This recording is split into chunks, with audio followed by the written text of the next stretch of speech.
বাহিনীর ধরপাকড় আতঙ্কে 18 দলের নেতাকর্মীরা কৌশলে আসছেন ঢাকায়। গণতন্ত্র অভিযাত্রা সফল হবে বললেন মাহবুবুর রহমান। যারা বাধা দিতে আসবে তাদের প্রতিহত করে আপনাদের ভোটের অধিকার আপনারা প্রতিষ্ঠা করবেন। নির্বাচনে বাধাদানকারীদের প্রতিহতের ডাক প্রধানমন্ত্রীর। রিটার্নিং অফিসারের কাছে ব্যালট পেপার পাঠানো শুরু করল ইসি। এবং দেশের পরিস্থিতিকে শ্বাসরুদ্ধকর বললেন বিচারপতি হাবিবুর রহমান।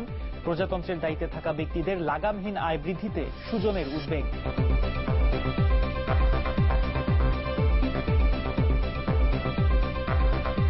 আমন্ত্রণ নিউজ 24-এ আপনাদের সাথে আছি ওয়াফিক রহমান। শিরোনাম শুনছিলেন, এবার পুরো খবর।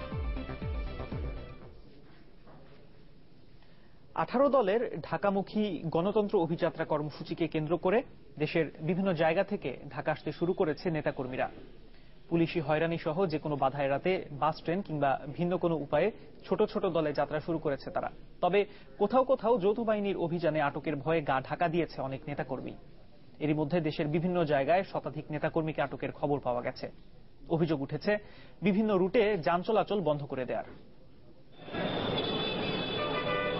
দলীয় চেয়ারপারসন বেগম খালেদা জিয়ার ঘোষণা অনুযায়ী গণতন্ত্র অভিযাত্রা সফল করতে মাঠে নেমেছে চট্টগ্রাম মহানগর বিএনপি। মামলা ও গ্রেফতারের কারণে নগরীর শীর্ষ নেতারা মাঠে না থাকলেও থেমে নেই ঢাকা অভিমুখী অভিযাত্রার প্রস্তুতি। আমরা একটা পরিকল্পনা ছিল যে আমরা 10,000 মতো নেতাকর্মী আমরা ঢাকায় নিয়ে যাব, কিন্তু বাস্তব অবস্থা হচ্ছে আজকে এটা দ্বিগুণ তিনগুণ হয়ে যেতে পারে। ইতিমধ্যে গতকালকে থেকে আমাদের অগ্রবর্তী টিম রওনা হয়ে গেছে, আজকেও যাচ্ছে, কালকেও যাবে।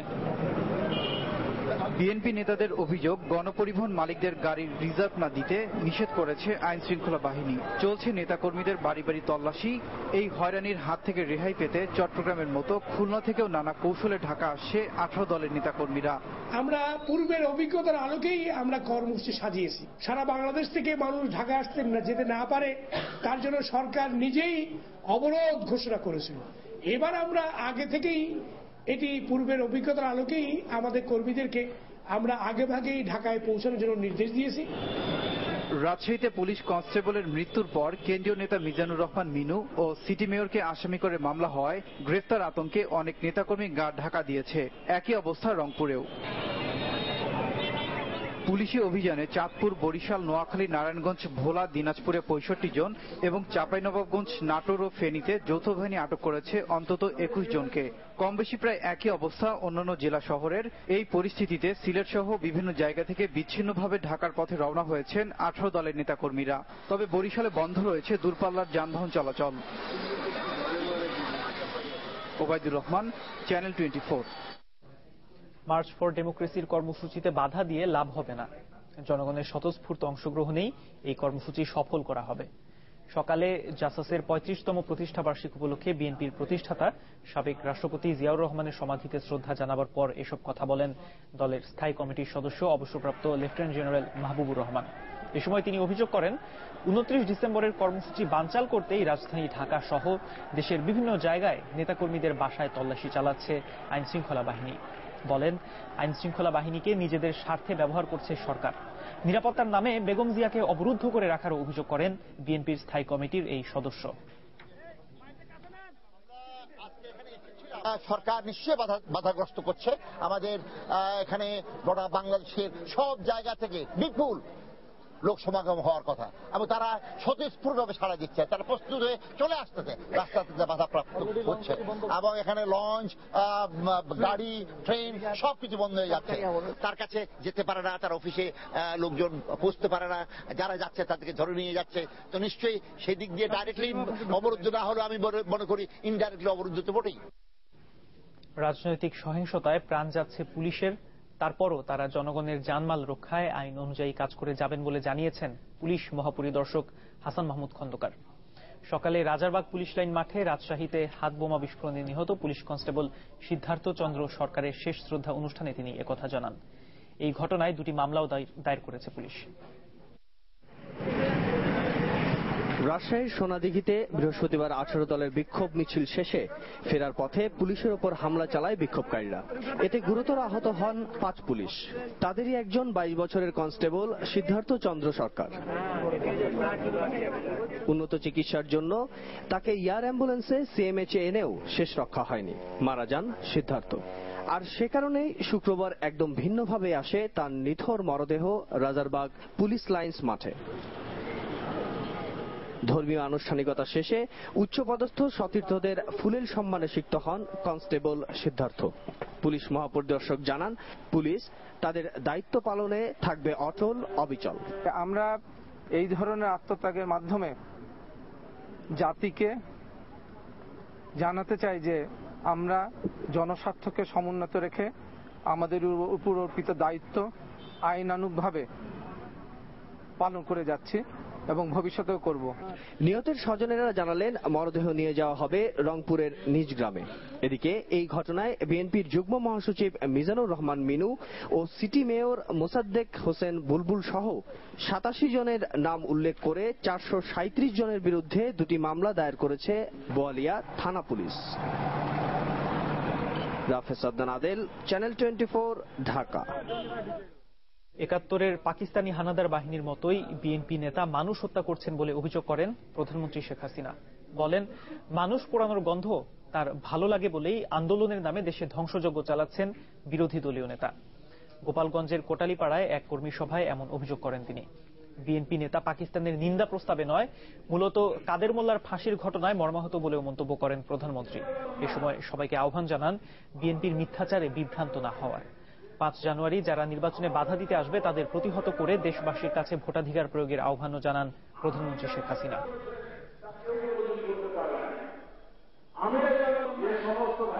সমগ্র বাংলাদেশের ভোটারদের কাছে সেই অনুরোধ করব, যারা বাধা দিতে আসবে তাদের প্রতিহত করে আপনাদের ভোটের অধিকার আপনারা প্রতিষ্ঠা করবেন, সেই আহ্বান আমি জানাচ্ছি। আর পাকিস্তানের আমরা যখন তার নিন্দা জানালাম, উনি কোনো কথা বললেন না যে আসলে এখন মানুষের জনমতের চাপে উনি কিছু না বলে পারছেন না। প্রকৃতপক্ষে উনি এটাই বলতে চান যে কাদের মোল্লার ফাঁসি হতে তিনি মর্মাহত। এটা হলো বাস্তব কথা। 10ম জাতীয় সংসদ নির্বাচনের জন্য রিটার্নিং অফিসারদের কাছে ব্যালট পেপার পাঠানো শুরু করেছে নির্বাচন কমিশন। Government printing press, BG press ও সিকিউরিটি প্রিন্টিং প্রেস থেকে একযোগে 59 জেলায় এই ব্যালট পেপার পাঠানো হচ্ছে। 154 আসনের প্রার্থীরা বিনা প্রতিদ্বন্দ্বিতায় জয়ী হওয়ায় ভোট হবে বাকি 146 আসনে। 4,36,86,041 জন ভোটার ও প্রতি আসনের জন্য অতিরিক্ত 1000 ব্যালট পেপার ছাপানো হয়েছে। বিদ্যমান রাজনৈতিক পরিস্থিতিতে শুধু পুলিশ পাহারায় ব্যালট পেপার পাঠানো ঝুঁকিপূর্ণ বিবেচনায় নিয়ে কমিশন ব্যালট বহনকারী গাড়ির সামনে পেছনে বিজিবি ও র্যাবের স্কট দিয়েছে।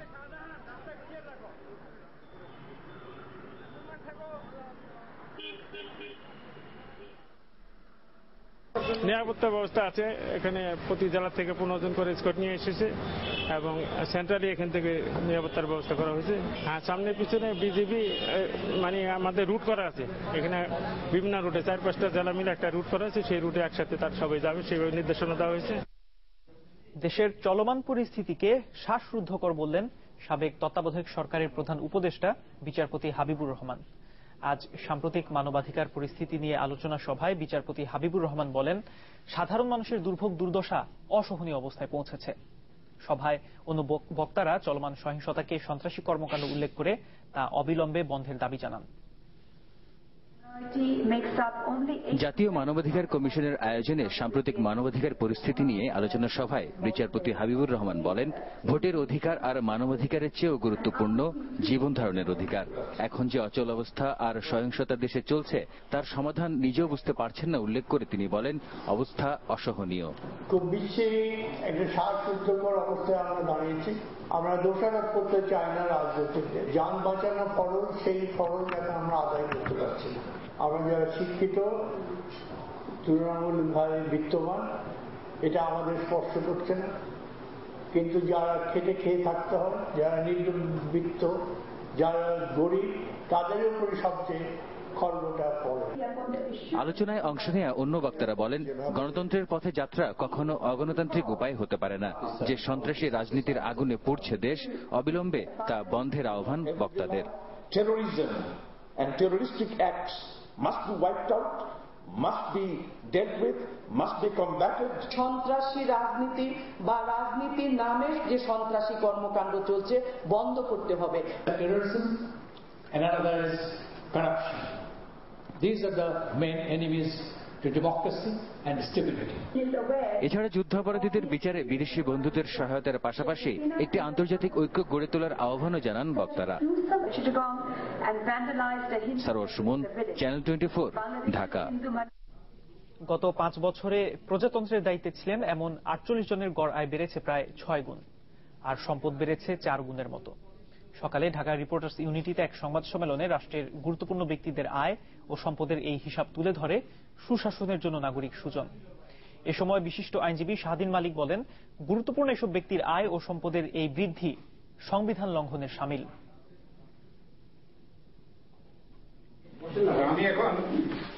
প্রধানমন্ত্রী, মন্ত্রী বা প্রতিমন্ত্রী সহ গত 5 বছরে যারা প্রজাতন্ত্রের দায়িত্ব পালন করেছেন এমন 48 জনের কি পরিমাণ সম্পদ বেড়েছে তা তুলে ধরা হয় এই সংবাদ সম্মেলনে। সম্প্রতি নির্বাচন কমিশনে দেয়া প্রার্থীদের হলফনামার তথ্যের সাথে 2008 সালে দেয়া তথ্যের তুলনামূলক বিশ্লেষণ করা হয় এতে, যাতে দেখানো হয় 5 বছরে তাদের আয় বেড়েছে গড়ে 582%। এর মধ্যে একজনেরই সর্বোচ্চ বেড়েছে প্রায় 15 কোটি টাকা, আর তাদের সম্পদ বেড়েছে গড়ে 363%। টাকার অঙ্কে ব্যক্তি পর্যায়ে বেড়েছে প্রায় 42 কোটি টাকা। আমরা একথা হলফ করে বলতে পারি যে নিশ্চয়ই অনেকের তথ্যই আমাদেরকে বিস্মিত করেছে।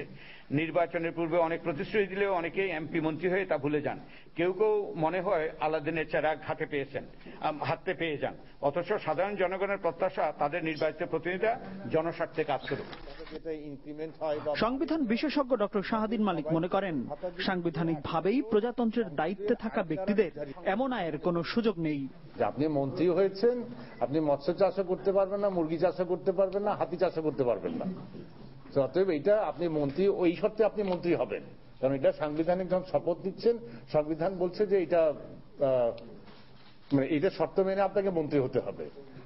দেশের গুরুত্বপূর্ণ পদে থাকা এই ব্যক্তিদের সম্পদের এই অস্বাভাবিক বৃদ্ধি বন্ধে আইনের প্রয়োগ জরুরি বলেও অভিমত তাদের। 100 বিঘা জমির উপর যে জমিগুলো আছে সেগুলো সরকার সত্যি তাদের বিরুদ্ধে আইনগুলো প্রয়োগ করবে কিনা, প্রক্রিয়াটাকে যাতে তারা কোনোভাবে ফ্রাস্ট্রেট করতে না পারে সেটার ব্যাপারে আমাদেরকে সজাগ থাকা। কল করবেন, আমরা সর্বতোভাবে আপনাদের সহায়তা করব। মাসুম খান, চ্যানেল 24, ঢাকা। দেশের বিভিন্ন জেলার মতোই রাজধানীতে শুরু হয়েছে আইনশৃঙ্খলা বাহিনীর অভিযান। গ্রেফতার করা হয়েছে বিএনপি সহ 18 দলের বেশ কিছু নেতাকর্মীকে। তবে গণগ্রেফতারের অভিযোগ নাকচ করে দিয়ে আইজিপি বলেছেন, বিরোধী দলের গণতন্ত্র অভিযাত্রার নামে যারা নাশকতার ষড়যন্ত্র করছে কেবল তাদেরই আটক করা হচ্ছে। মিরপুরের কাজীপাড়ায় বিএনপির মহানগর যুবদল উত্তরের সভাপতির বাসার ভিতরের চিত্র এটি। সবকিছুই তছনছ, বাসায় নেই কেউ, পড়ে আছে বাসার আসবাবপত্র। বাসার দারোয়ান বলছে রাতে পুলিশ ঢুকেছিল। শুনতে রাত্রে 1:00টার দিকে আসছে আর কি, আসার পরে তারা বাসার ভিতরে ঢুকে এরকম ভাঙচুর করছে আর কি। পাশে ওই বিএনপি নেতার ভাই মাহবুব হাসানের বাসা, সেখানেও হানা দেয় পুলিশ। পুলিশ সবার কাছে জিজ্ঞেস করলো মোবাইল আছে কিনা কারোর কাছে, সব মোবাইলগুলো 5টা মোবাইল নিয়ে তারা ভেঙে ফেললো। একইভাবে পুলিশ হানা দেয় মিরপুর স্টেডিয়ামের কাছে ঢাকা মহানগর বিএনপির যুগ্ম আহ্বায়ক আঞ্জু কমিশনারের বাসায়। তাকে না পেয়ে গ্রেফতার করে নিয়ে যাওয়া হয় তার ছোট ভাইকে। তো গভীর রাতে দেখেছি যে পুলিশ এবং বিজিবি এরা গেটের তালা ভেঙে ভিতরে প্রবেশ করে। তারপরে কিছুক্ষণ পরেই দেখি যে আপনার ফ্ল্যাটের দরজা বিশাল শব্দ, বিকট শব্দ। মিরপুর থানায় গিয়ে দেখা গেল এমন আটককৃতদের স্বজনদের ভিড়। এসব অভিযোগ সহ দেশের বিভিন্ন জায়গায় চলমান অভিযানের ব্যাপারে জানতে চাওয়া হলে পুলিশের আইজিপি বলেন, সুনির্দিষ্ট অভিযোগের ভিত্তিতেই অভিযান চলছে। গণগ্রেফতার বলে আইনানুগ দায়িত্ব পালন করার যে কার্যক্রম, সেটাকে যদি অন্যভাবে উপস্থাপিত করা হয় আমি মনে করি সেটা দুঃখজনক হবে। আমি মাহফুজ কামাল, চ্যানেল 24, ঢাকা। একটা বিরতি নিচ্ছি, ফিরে এসে থাকছে। সহিংসতায় অগ্নিদগ্ধদের আর্তনাদে ভারী হয়ে উঠেছে ঢাকা মেডিকেল